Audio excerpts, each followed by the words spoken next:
ASEAN economic ministers meeting in Kuala Lumpur, reaffirming commitment to speed up attempts at integration to adapt to external changes. Host Malaysia pushing to conclude a digital economy framework agreement and further flesh out agreements for free trade, including the RCEP and the CPTPP.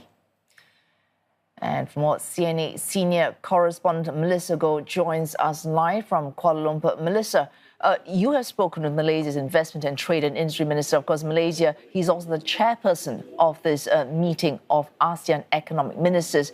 And part of what he will have to do is lay out palpable progress they've made in terms of integration and bringing down barriers. What did the minister say to you? Well, while he acknowledged that ASEAN, the Southeast Asian grouping, has come a long way since its inception more than 50 years ago, 58 years to be exact, Malaysia's Investment, Trade and Industry Minister, Mr. Zafrul Aziz, also felt that there's a lot of room for improvement when it comes to economic integration and boosting connectivity and supply chain resilience. Now, Southeast Asia is still one of the fastest growing regions in the world, with average growth expected to exceed 4% this year, despite the challenging economic environment faced with US import tariffs ranging between 10 and 40%. Now, ASEAN has a combined population of almost 700 million and can do a lot more. The priority now is to increase intra-ASEAN trade that remains very low at below 24%. One way that deemed quickest is to unlock potential of digital economy by harnessing e-commerce that's estimated to value at $2 trillion by year 2030. Now, getting the digital economy framework agreement known as DEFA concluded is, of course, of utmost importance for Mr. Zafro, and he acknowledged the difficulty involved in getting the document signed at this ASEAN Leaders Summit, before the ASEAN Leaders Summit next month. Let's have a listen. We need to be mindful that within ASEAN itself, there are countries who are not as ready as yet to open up the markets when it comes to digital trade, especially a few of the smaller markets.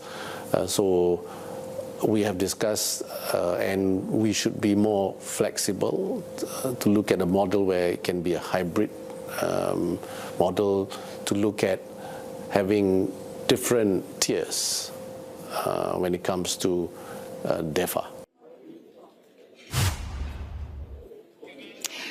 So he's pushing for a two-tier DEFA system that aims to boost Southeast Asia digital transformation by harmonizing rules and enhancing national interoperability among the member countries. But there are infrastructure gaps and governance, and many countries are just not comfortable to share, for example, data protection. Now, it's frustrating for many businesses. Let's listen in to leaders from the ASEAN Business Council, whom I spoke with earlier. We still operate too much as individual countries with national interests, as opposed to if we work together, I think all 10 countries will benefit. There may be some losers in some deals and some winners in others, but overall, everyone's going to benefit from a 700 million market that's united. My urging is that governments must move at a faster pace, because, if you can't deliver now, when are you going to deliver? The companies are already facing these pressures. You can't change the basic fact, right? Tariffs and new costings, etc., has reduced margins for a lot of businesses. There's no two ways about it. Well, there's, of course, no two ways about it. The reality of tariffs, with much of those originating from Washington. At this ASEAN meeting, it's not just ASEAN members, there are other trade ministers from other countries. So the US Trade Representative Jamieson Greer will be speaking to ASEAN ministers tomorrow. What can we expect out of those interesting talks? Well, Minister Zafrul Aziz confirmed that US Trade Representative Jamieson Greer will arrive tonight, and they will be engaging consultation with ASEAN economic ministers tomorrow afternoon. And he will also be having bilateral meeting with host country Malaysia and have dinner with Prime Minister Anwar Ibrahim in the evening. Now, speaking during an interview that we had with him earlier, Mr. Zafrul said Malaysia, that slapped with 19% tariffs that came into effect on August 8, will stress and continue to convey to US in no uncertain terms that its semiconductor industry, which is strong in assembly, testing and packaging, has a valuable part in US supply chain, as 80% of the semiconductors and the E&E sector produced by US companies, US tech giants here in Malaysia. Therefore, there is no reason to raise sectoral tariffs on Malaysia.